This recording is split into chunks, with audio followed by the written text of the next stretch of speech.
que é um genocídio? Genocídio, você extermina toda uma linhagem, famílias. Então, por exemplo, você teve um genocídio, não só os 6 milhões de judeus que morreram nos campos de concentração, você teve um genocídio armênio.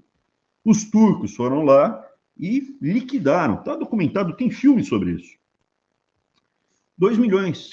Foi de uma vez, né? Vieram lá, matou, liquidava, estuprava, fazia aquelas loucuras todas. Os armênios são cristãos, é o primeiro país cristão do mundo, a Armênia.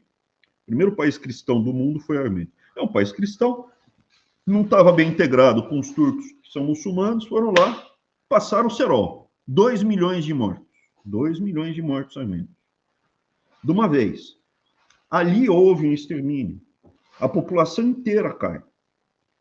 O judeu, você tinha alguma coisa, antes da Segunda Guerra Mundial, alguma coisa como 18 milhões de judeus no mundo, sendo 6 milhões nos países árabes, fora da Europa, e 12 milhões seriam judeus do norte. 12 milhões de judeus do norte. Mataram metade. A Polônia tinha 3 milhões de judeus, hoje tem 3 mil judeus.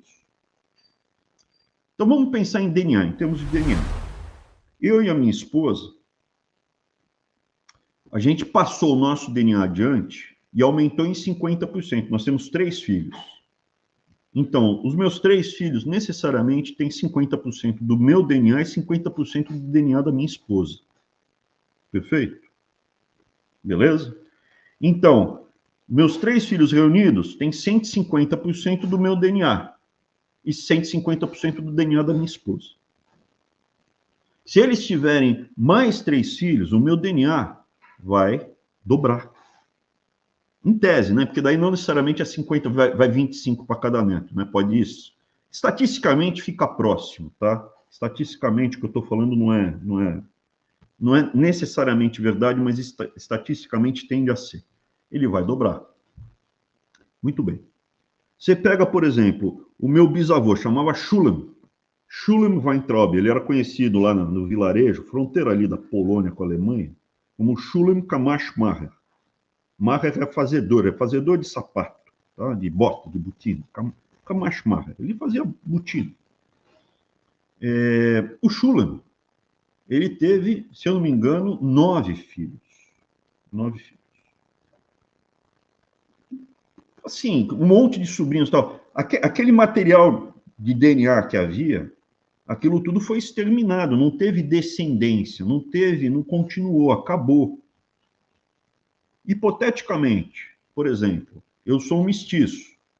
Eu tenho o material genético dele, não necessariamente religiosamente eu não sou considerado judeu. Eu não sirvo para rezar. Eu não nasci de ventre judaico, minha mãe era católica, eu fui batizado, inclusive, na igreja católica. Do ponto de vista de extermínio, eu não fui exterminado. Perfeito?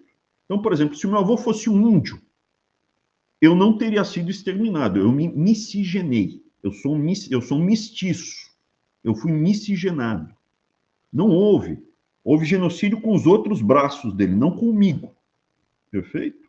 Hoje, se você pegar a quantidade de material genético de DNA de judeus, ainda é menor, isso é, neto mestiço, bisneto mestiço, junta tudo, ainda é menor do que antes da Segunda Guerra Mundial. Ainda não conseguiu voltar a ter a mesma quantidade de material genético que havia antes da Segunda Guerra Mundial. Isso é um genocídio. No caso dos índios do Brasil, especificamente do Brasil, quantos índios tinham no Brasil em 1500, quando chegaram os europeus, os portugueses?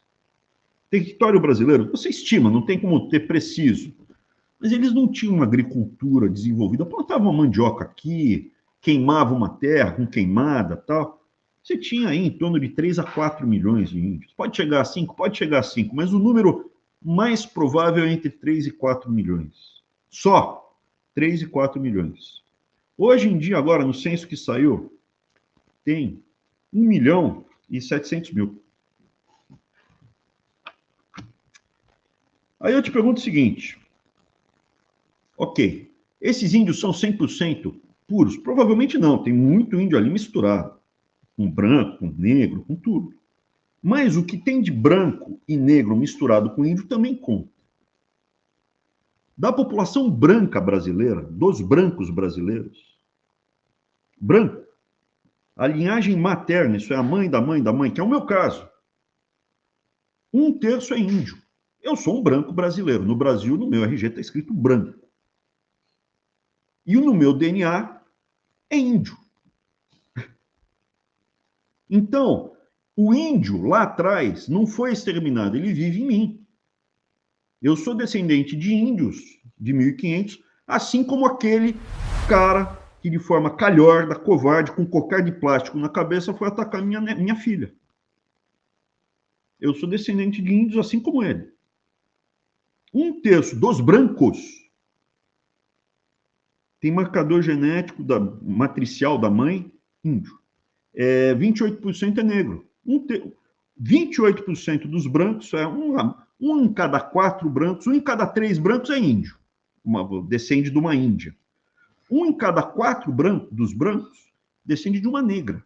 Chegou aqui, o cara casou com uma negra, essa negra teve um filho mulato, casou com uma branca, é branco. E o resto é de europeu. Tem muita miscigenação. A estimativa é que pelo menos 10% do material genético, pelo menos 10% de todo o material genético dos brasileiros, computa branco, negro, índio, todo mundo junto, misturar 10% é índio.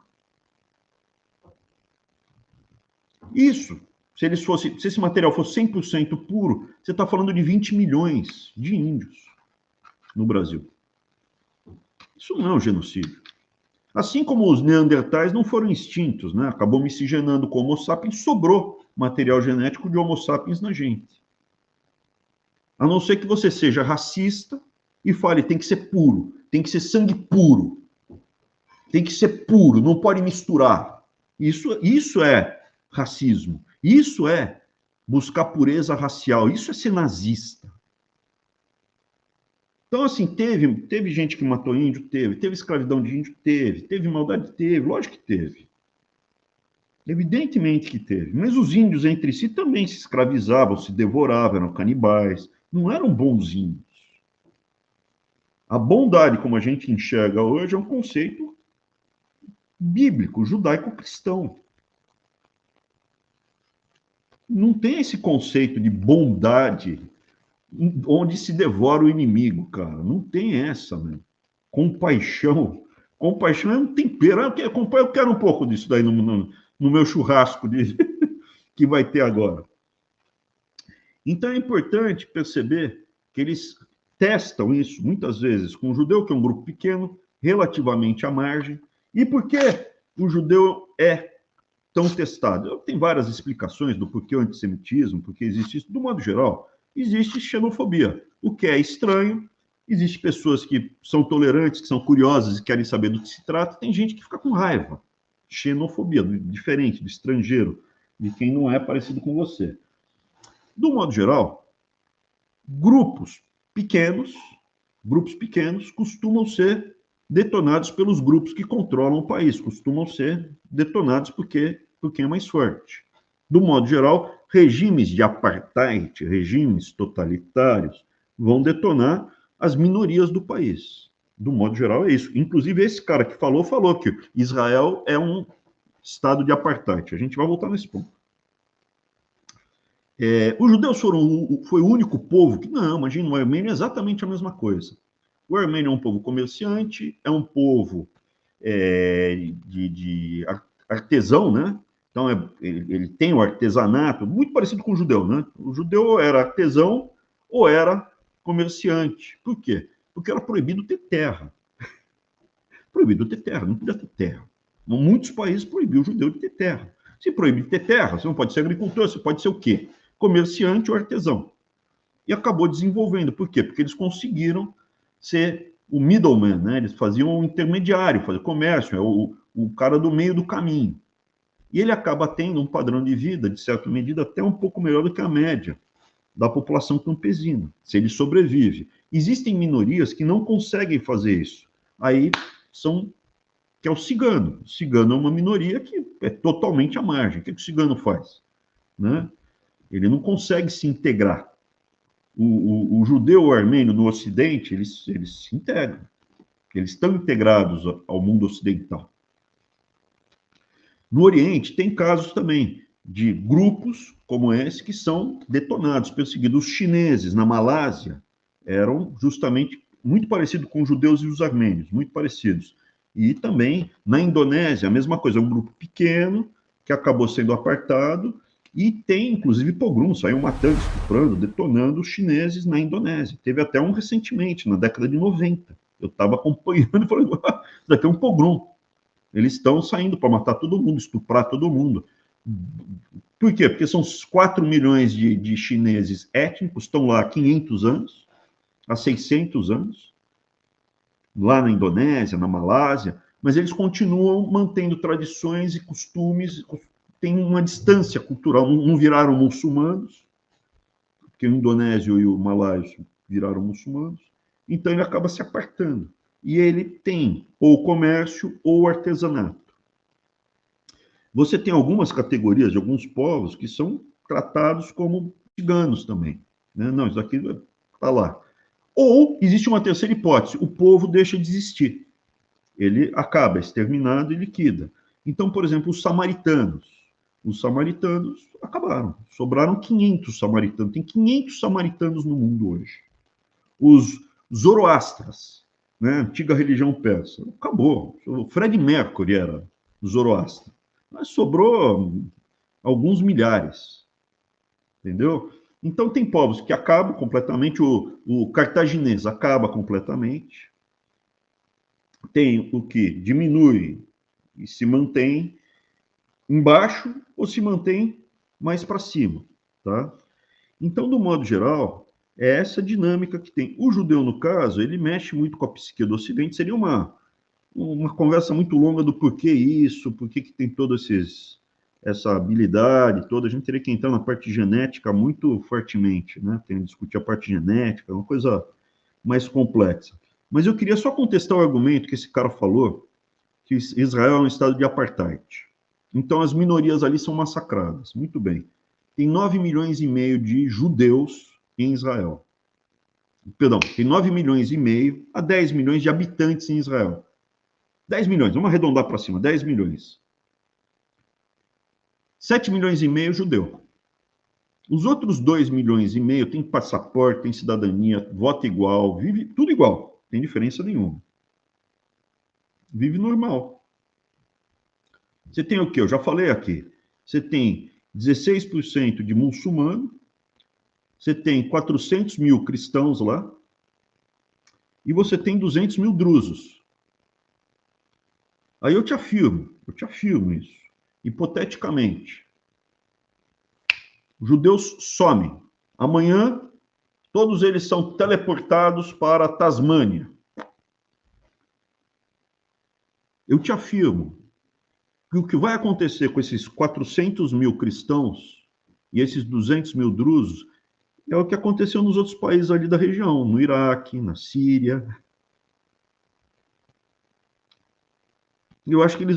Ou na própria faixa de Gaza. Vão durar o tempo que, assim, muito pouco. Talvez no Egito. O Egito ainda tem cristãos. Sobraram cristãos coptas no Egito. Eles têm bastante ainda cristão copta. Tem uns 8% da população que é copta.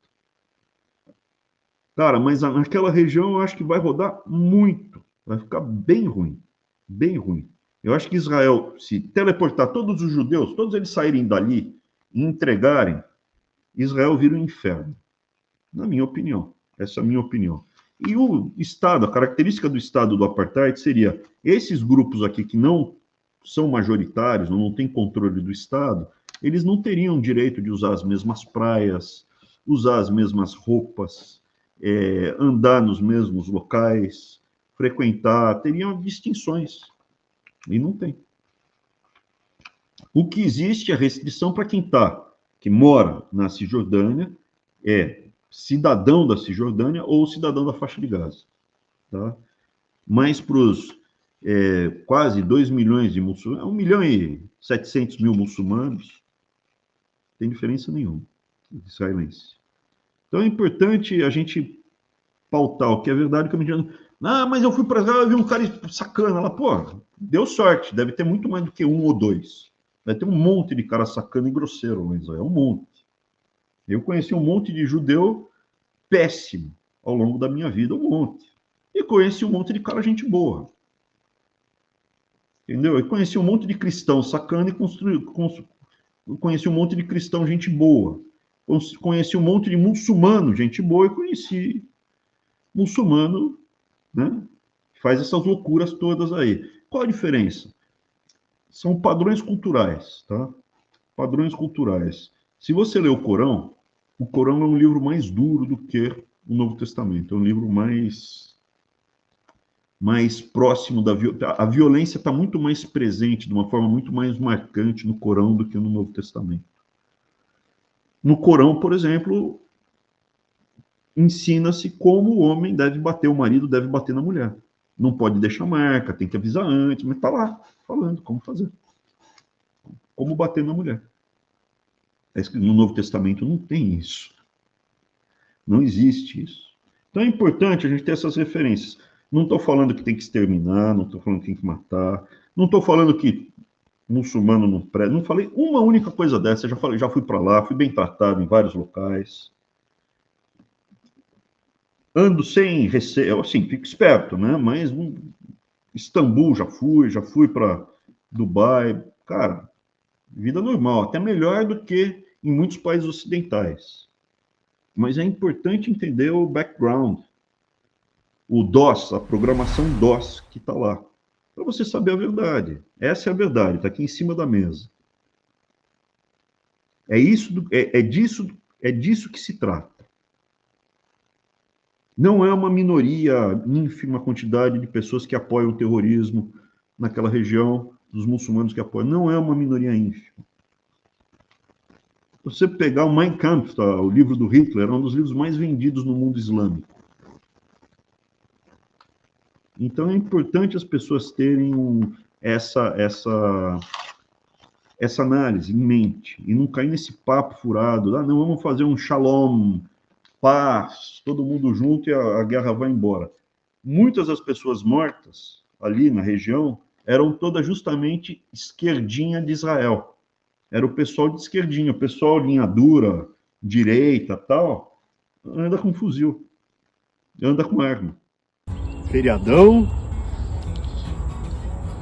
peguei, vim pescar um peixinho aqui, ó. Acabei de pegar, ó. Só que por enquanto, só peixe pequenininho. Vamos ver se mais pra frente a gente pega o maior. Voltei da pescaria, tomei um banhão e refletindo. Cada peixe a sua isca, para pegar bolsonarista. Aproveitando, dado que a gente falou de relógio, próxima sexta-feira vai entrar o Sem Filtro, novo horário, às 8 horas. A gente se vê lá. Abraço.